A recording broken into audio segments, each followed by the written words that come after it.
manusia yang mencari Allah, pasti itu dasarnya adalah keegoisan. Tetapi kalau Allah yang mencari manusia, maka itu menghancurkan segala keegoisan manusia.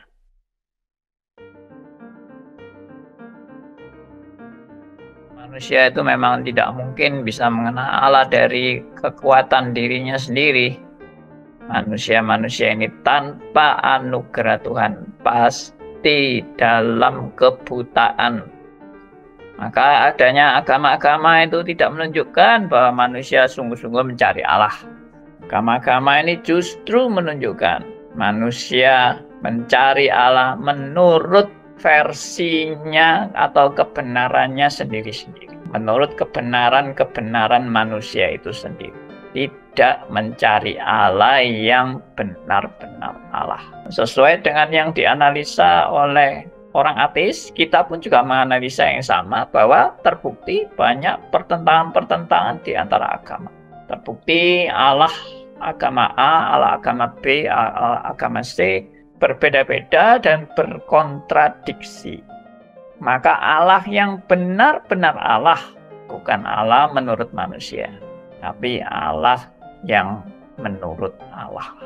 Dan Allah yang menurut Allah sudah menyatakan dirinya melalui para nabi, para rasul, dan semuanya sudah tertulis dalam Alkitab. Sehingga pengenalan akan Allah itu jelas bukan karya manusia, tapi itu adalah karya Allah.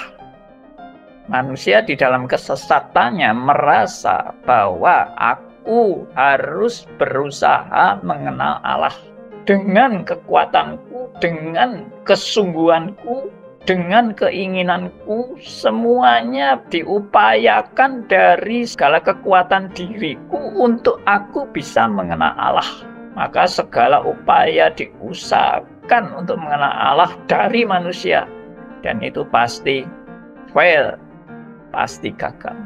Maka ajaran agnostik yang mengajarkan bahwa percumalah Anda berusaha mengenal Allah, karena Allah itu tak terjangkau. Allah itu begitu sangat amat, sangat tak terbatasnya, sedangkan kita maha terbatas. Bagaimana mungkin yang terbatas memahami yang tak terbatas? Itu analisanya agnostik. Dan itu juga kita sebagai orang reform mengamini bahwa kita tidak mungkin bisa mengenal Allah yang tak terbatas itu dari kekuatan kita sendiri. Tapi sayang agnostik berhenti sampai di situ.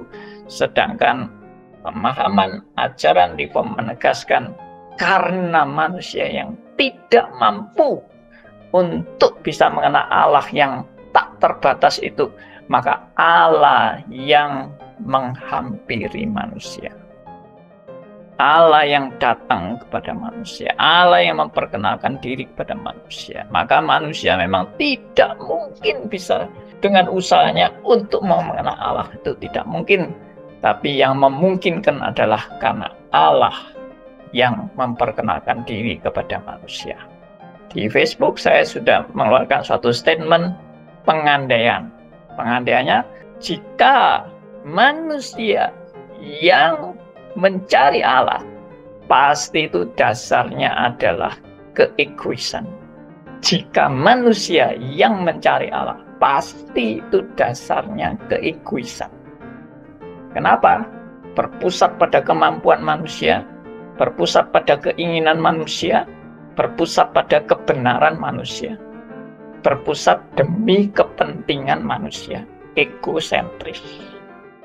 Tetapi kalau Allah yang mencari manusia, maka itu menghancurkan segala keegoisan manusia.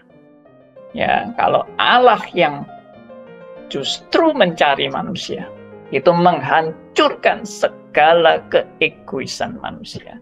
Tidak ada manusia yang bisa menyombongkan diri kalau dia sadar ini bukan aku, tetapi Allah yang beranugerah dalam hidupku. Sama seperti Rasul Paulus pada waktu masih namanya Saulus, dibutakan matanya, dia berjumpa dengan Allah. Pada saat itu hancurlah segala keakuannya, kesombongannya, hancurlah dia.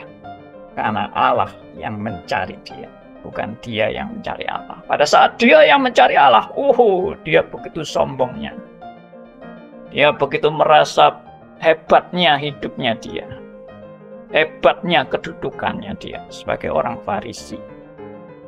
Tapi pada saat berjumpa dengan Allah, hancur semua. Ya, itulah perjumpaan dengan Allah yang sejati. Jadi semua manusia beragama ini mencari apa?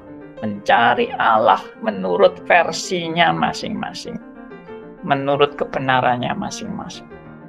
Tapi semua itu bukan kebenaran yang sejati. Kebenaran yang sejati adalah kalau Allah yang datang menghampiri manusia. Dan itu Allah yang diperkenakan oleh Alkitab.